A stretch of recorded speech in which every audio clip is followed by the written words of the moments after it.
very stimulating presentations. My comment regards the role that is being played by environmental impact assessments and whether that is widespread. In how many countries, for instance, is that a requirement before a project is started? And if that is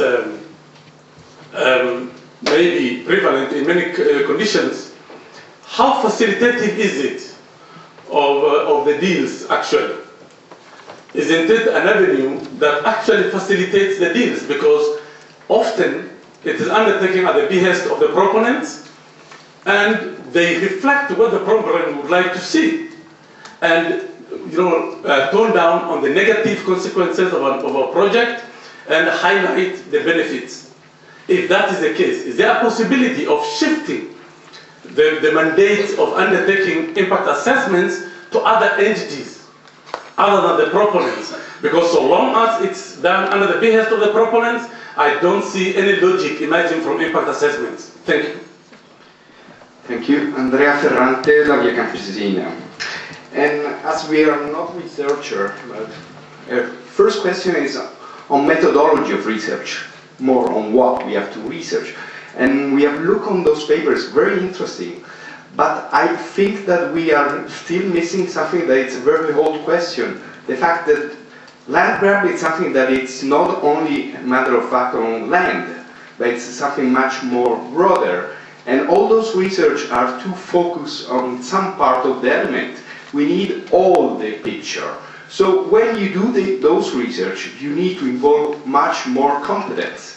So when yesterday somebody said, how many ecologists are here for, etc. I mean, if we don't put together all those different competence, it will be very, very difficult to understand really what happens on the field level. So I think that there is a first problem then, and I'm asking how we should change the methodology on that sense, because this is quite important for us. And in that sense, I think that the involvement of farmers' organization in the research activity is crucial, it's central. We can't go on with this idea that there are researchers somewhere and we are there just waiting that you are giving us some results. So we have to work much more together in that sense, and there are some good experience, I think, but we need to do this in a more systematic way. In that sense, on what research we need, well, there are many things that we need, and we need to have somebody to help us to be more resistant at the local level. So we need to know how we have to secure our land. And we talked about yesterday about titling. It's not maybe the only solution. Maybe it's not even the solution. But how to secure the land. This is the main problem that we have to say now on that. No? We are working on the guidelines on voluntary guidelines on land. So I think all those things we need to have research much more involved and to do even a bit more of resistance on that. Hi, thank you. I'm Jen Baca from Yale University. I'm a PhD student, and I have a question for the CPL authors. I just came back from my fieldwork in southern India and Tamil Nadu, and what struck me most was the lack of cooperation amongst farmers and their willingness to sell each other out.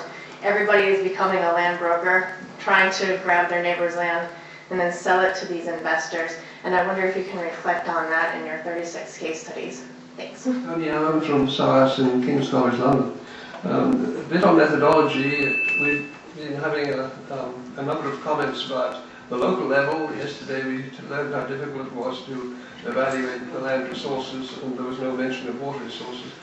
Can I just point out that looking down the hole, only looking down the hole at water resources is stupid, but not looking down the hole at all is even more stupid. We need, in fact, to understand what the resources are. But a little experience of mine, being in the game sort of 5 decades now, and realised that getting information is difficult at the local level, but also especially at the global level. In the actors that, we've heard that there are actors who operate in secret, which is a problem.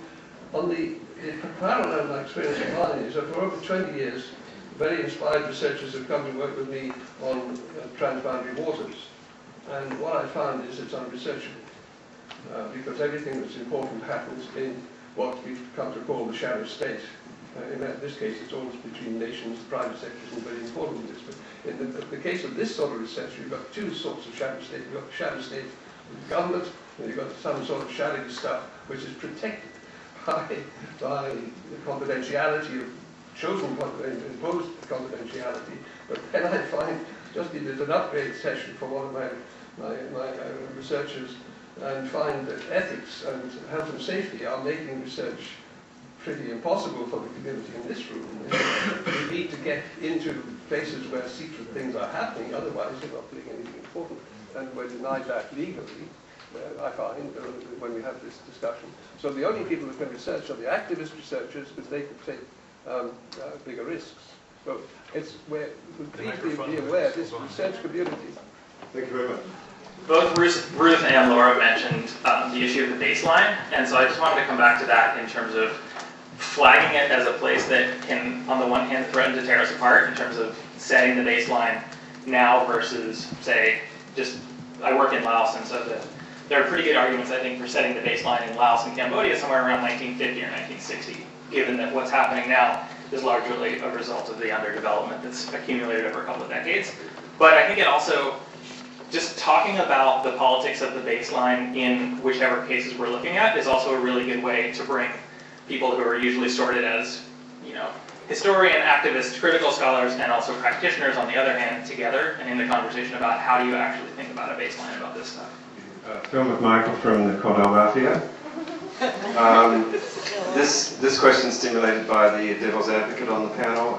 Ruth mentioned providing baseline data for state authorities, and I'm wondering about that process because their paradigmatic focus is really on cost-benefit and bottom-line data such as yield gaps. But surely baseline data of landscape farming by smallholder and communal practices is quite incomparable. It's like comparing apples and oranges. We're looking at multifunctional practices, sometimes fallow land, as Michael Taylor talks about in Africa, versus the agribusiness model of agriculture without farmers, which is the Via Campesina concept. So if there is baseline data to be gathered, surely we should be looking to the farming, fishing, pastoralist organizations, for example, such as the West African organization ROPA, where the women are actually collecting data on climate change management through their seed-sharing practices, and not use that data against them, but ensure their voice and, of course, their baseline rights. Thank you. Marianne Romani, IPC. First, I have a question for Michael. You said that it would be useful to try and find a kind of a space to debate between these two extremes of the win-win versus no investment. And you talk about finding a way to have investment without actually transferring the land title. And I wonder if that's really enough, and I wonder if you can elaborate. I assume that what you're talking about is some sort of contract and outgrowing schemes and so on and so forth. And those also, there's a lot of evidence that they're very, very problematic. And it sounds to me as if this sort of investment, you go further away, thank you. Investment without land transferring the title is another version of the win-win, and I really wonder whether we just need to throw out this win-win because the interests are irreconcilable. So those are some questions. And the other question is on this issue of whether it's national investment or transnational investment. I was wondering if Eric and maybe Ruth, because you both touched, I think, on this. For me, the question is, if there's national or regional investments also, and it's not only transnational, why is there so much money that states have, and why are they investing in land? And if we look at where this money is coming from and why it's being invested in land, perhaps we might realize that it's not so important whether it's transnational or national, but underlying it, it's the same process of what I understand to be the capital accumulation and so on and so forth. So I wonder if it's possible to reconcile this issue of whether it's national or transnational. Liz Holden, my land tender. A couple of quick things. One, Ward and Mike, even though your figures are very provisional, I hope we're all going to get copies of those. And we will make sure they are cited as provisional figures. Okay. I'd like to follow up on what Tony said. It was interesting to me that nobody's got a research agenda, although perhaps you have, we just didn't hear it. Mining, the wildlife possession issue, water, and they seem pretty fundamental to me. So it'd be interesting to hear what you've got there. But I guess my main concern is this old tension between research and action and sort of fiddling while Rome burns. You know, I think my own guess, my own position for one, and I think probably ILC is in this position too, and I think probably we know enough now to know who are being affected. And I see a lot of the research is still information collection. And I'm wondering if we're seeing the old problem of not moving into a more proactive research mode where you actually work with those affected and develop research programs around that are a combination of politicization and information collection. I mean, we've known now for years that you do get the best information when you're actually involved with people who are enduring these processes. And it would be great to see in research programs a much more proactive, putting your money where your mouth is. Someone mentioned to me yesterday a very interesting point. Said it was Martin Kurtz who said, "Who is missing from this conference?" And it basically is the investors. And we could even say we don't have in this conference no one from the Middle East, as I understand it. And I think why I make that point is everyone in this room, I think, does share a pro-core agenda, which is fine. And I think we're forgetting that there is another whole agenda out there. And that would be interesting to hear from you, how you're dealing with that reality. Well, that's the end of those questions. I'd just like to remark that many of those in the room actually are investors, because if you have an American pension fund, for example, it's almost certainly we are all we just have a very few minutes left, and I think I'd like to, if I could just ask if Camilla would just say something briefly on the environmental impact assessment question, and then Ruth on the two questions regarding the idea of the importance of baseline data, baseline studies, and perhaps some problematic dimensions of that. And then briefly, half a minute for anyone else who feels the desperate need to respond to something that was said. Good. Thanks. Yeah, on the EIA, yes, in principle, they're a really valuable method that can allow, good projects to go ahead and bad projects to be screened out. But hey, life doesn't work like that, does it? That's what I meant about thinking about second and third best institutions and processes that allow for a closer embedding in the world in which we live. So that it is the case, for instance, that you get a number of projects for which an EIA is done because it's a requirement for funding from some of the multilateral development banks and the banks that are signed up to the Equator Principles. But what may then happen is that the project goes ahead regardless of what the EIA says, because there's a whole set of different pressures that are pushing for it to happen. So I think there's you've got to go back to thinking about what incentives and interests are at play and why decisions are made that, assuming your rational assumptions, shouldn't have been made.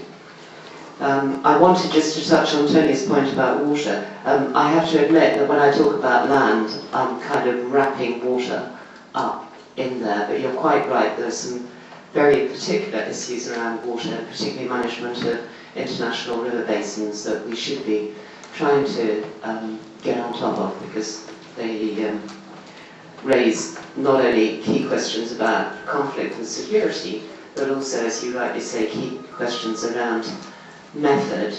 There are a whole set of arenas in which investors get together. I keep on getting email invitations to go and join people in Dubai and other places around the world. And I haven't done it yet, but I guess it would be a good idea if somebody else wants to come too. We can go together and hold hands and not feel kind of too much like a fish out of water. I think on the baseline issue, what I'm talking about is getting baselines that actually get the whole range of uses and users of these resources. I think it is important, including environmental uses, I guess, but to look at pastoral uses and some of the domestic, the reproductive things, including water, that are often messed up after the investment comes through. But if we don't have some kind of credible evidence about what that was before, it's harder to say these effects were negative. Oh, you've just been romanticizing the past. But if we can get some baselines in, the better those are. They won't be perfect, but again, getting something credible on that.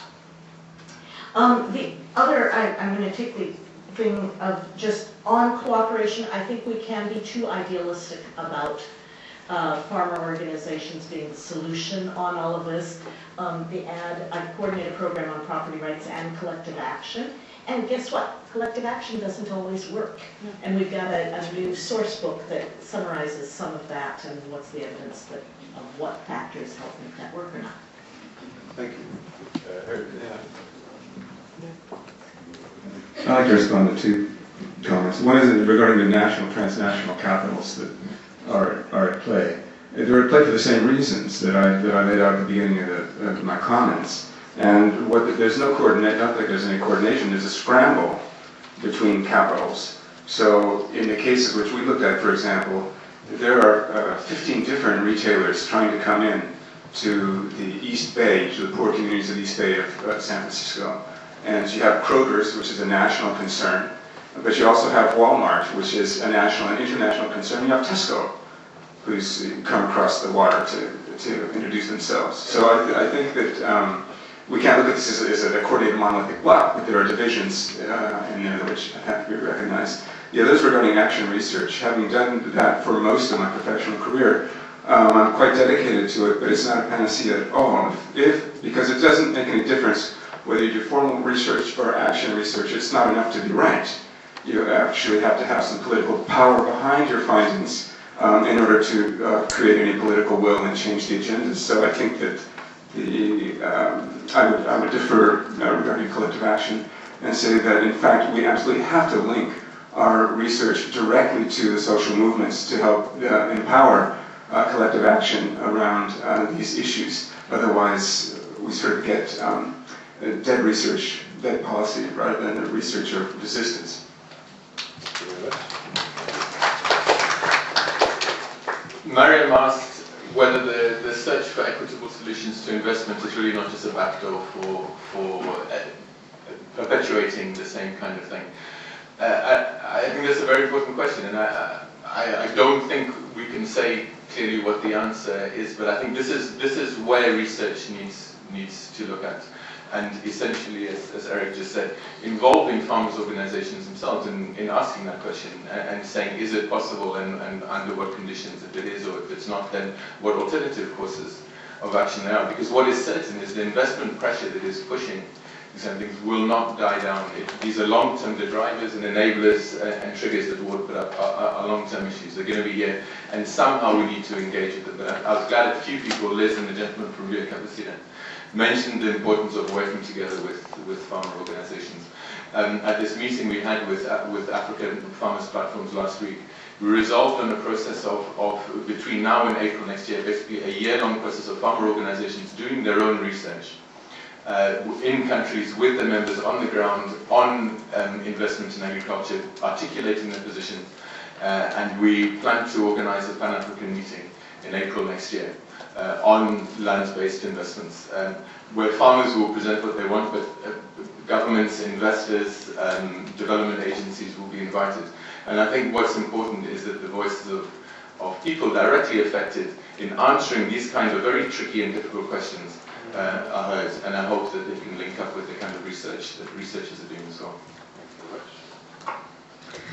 Just very short. Just want to compliment what Eric said about the link between research and social movements. I think it's very important. And just want to add, at different levels, local, national, and international level, these different movements at the international. I think the research projects CIRAD and ILC have done here is a good example of that. ILC being represented at international levels with their network at local level, and research being done at these different levels. Just a little comment on the Indian question about confrontation between farmers and landowners. We've seen it in a lot of the projects we've implemented, where farmers at the local level confront each other when commercial aspects are at stake. In the different reports, there's direct consequences of these land grab details, but also a lot of indirect consequences, of which we are thinking about directly, and social disruptions directly because social statuses are affected through this land grab or the activities on these lands lost, but also through the relationships at community level, etc., etc. So social disruptions is a very strong issue. Okay, I wanted to also add to what Camilla said about the EIA process, since I think it came as a critique to what I said. And I would say I completely agree with you that there are very serious shortcomings in these processes. But the same can be said for investment promotion processes and for land allocation processes and for all these mechanisms of governance that are in place to try to bring some more favorable outcomes from this process. But in the variation between countries, and this is something that came out very strongly in the paper that we wrote for this meeting, in the variation you can see some glimmers of hope, because there are, every country's processes are somewhat different from their neighbors. And every country, no matter what you're looking at among those three, have unique strengths and weaknesses. No country stands out on all parameters. If you're talking about EIA, if you're talking about investment promotion, etc. So the question on EIA, for example, which projects require it, how independent is the process, what is the wording? For example, must ensure that outcome X is achieved versus must attest to the fact that so-and-so has been consulted. I mean, these are very, very different kinds of things. And I think that this matters. And so the thing I want to throw out there is we really need to understand, do the hard work of understanding the conditions under which outcomes X and Y can be achieved. We need to look to Brazil for deforestation, monitoring in the context of biofuel expansion, etc., etc. There are interesting cases out there. Same on the case of investment in investment without land transfer, investment in land without land transfer.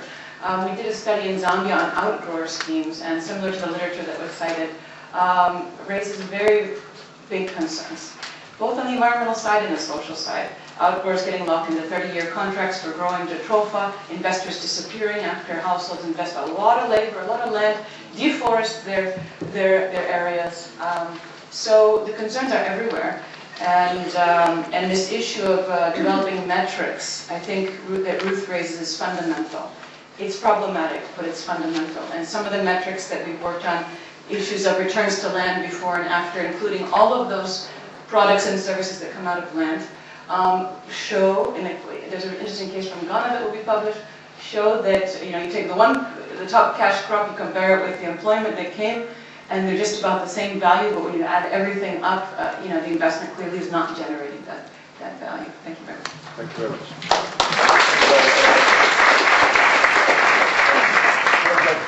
Get you all here beyond time, but first, just very briefly, thank you so much to all our panelists for making the time to come